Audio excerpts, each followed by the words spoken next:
sa Hague. Galing ako Dubai. Stopover for it's a long haul, it's a long flight. Okay ako. Do not worry.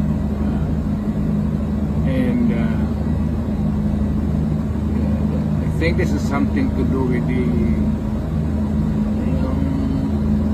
law and order noon. At sinasabi ko naman sa mga pulis, military na trabaho kayo at ako ang managot.